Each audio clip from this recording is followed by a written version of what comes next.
Welcome back. ఆమెను బలవంతంగా చీకటి కూపంలోకి నెట్టారు. జీవితాన్ని నాశనం చేశారు. తన బతుకు దుర్భరంగా ఎలా మారింది, కారణం ఏంటి అన్న విషయాన్ని ప్రభుత్వం దృష్టికి తీసుకెళ్లింది. మొత్తం యంత్రాంగం కదిలేలా చేసింది. పెద్దాపురం సాక్షిగా బయటపడ్డ అతిపెద్ద చీకటి భాగోతంపై ఓ రిపోర్ట్. కాకినాడ జిల్లా పెద్దాపురం పేరెత్తితే గుర్తుకొచ్చేది చీకటి భాగోతమే.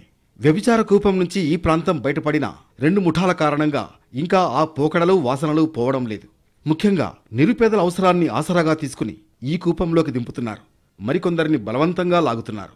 ఇచ్చే డబ్బును బట్టి సకల సౌకర్యాలు ఏర్పాటు చేస్తూ విటులకు స్వాగతం పలుకుతున్నారు. అయితే ఇక్కడ జరుగుతున్న అతిపెద్ద భాగోతాన్ని ఓ మహిళ ప్రభుత్వం దృష్టికి తీసుకువెళ్లింది.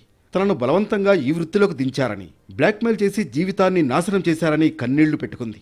పెద్దాపురంలో ముఖ్యంగా 2 వ్యభిచార గృహాలున్నాయని, వాటికి పోలీసులు సహకరిస్తున్నారని ఆరోపించింది.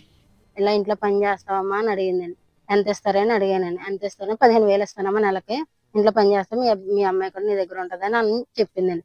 అలాగే నమ్మి వెళ్ళానండి. వెళ్తే కొన్నాళ్ళు పని చేయించుకుందని ఇంట్లో పని. తర్వాత అమ్మ వ్యభిచారం చేస్తావని ఇలా దింపిందండి. నేను చేయనని చెప్పాను. నా పిల్లని దాచిపెట్టేసి చంపించేస్తానని బెదిరించి బలవంతంగా నన్ను వ్యభిచారం చేయమని అనేదండి. నా బిడ్డ కోసమే నేను తప్పక 4 సంవత్సరాలు అలా వ్యభిచారం చేస్తూ కూర్చున్నానండి. అక్కడే బందీగా ఉన్నది ఎవరికి తెలియదండి. అంత బందీగా చేసింది నన్ను.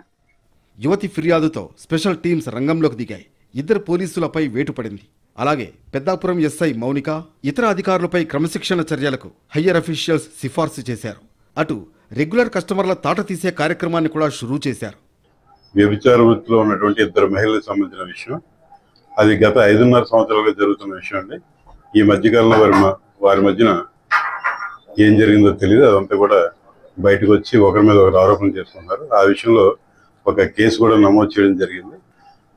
పెద్దాపురం సిఐ గారు దర్యాప్తు చేస్తున్నారు. దర్యాప్తులో ఉన్న ఏవైతే విషయాలు వెలుగులోకి వస్తాయో దాని ప్రకారం ఎవరు తప్పుంటో వాళ్ళ మీద తప్పకుండా జరిగింది. సాధారణంగా పెద్దాపురం గతంలో పూర్తిగా వ్యభిచార గృహాలకు అడ్డాగా ఉండేది.